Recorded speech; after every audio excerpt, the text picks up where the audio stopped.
Hello everyone, welcome back to this channel, and today I would like to show you about how you can get like 4K quality on your raw video only with the CapCut application. First, you just need to open the CapCut, create a new project, and add the video on your project. So this is the raw video that I have, and let's make a 4K quality or HD from this picture or video.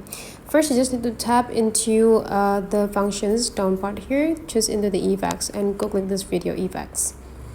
And now we just need to wait. In this video effect, you just need to tap sharp, and then you just need to go click search. Wait until the effects is just pop up. I would like to suggest you to have the sharpen edges, and then you just need to customize that.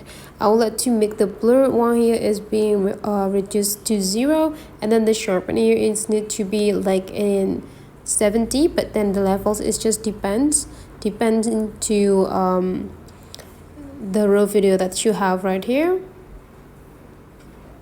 Okay, right after you're done, you just need to tap into the cancel and tap this checklist button.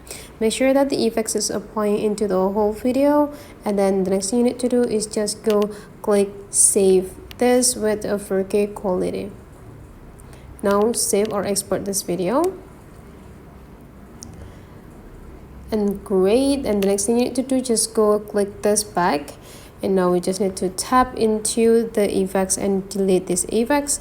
Tap into the clip and take a look on this button feature, slide into the left side until you got replace, and just tap this replace and pick the video that we save.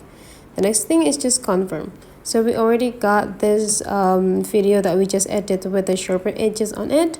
The next thing we need to do is just go click into the clip and just looking for the adjust tools. Just slide it into any side until you got the adjust. Tap it. Now we need to adjusting the quality of this video from the brightness. So you can just increase in the brightness so that you will get more light on it, and then from the contrast, tap into the right side too so that you can get the more contrast video.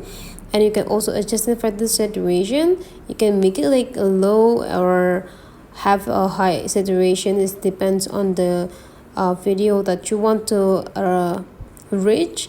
And the next is the shadows. Drag it into the left side so you will get a shadows more intense. And then the next is could be into temperature. You can just add more temperature so that this video will look like this. And then you just need to go click the checklist button. If you want to see before and after, you can just tap into the redo one just to compare it before and after. Right after that, you just need to export the video, and you're done. So you will got a better quality for your video. That's for today's tutorial. Hopefully you enjoy this, and let's meet again into other tutorial.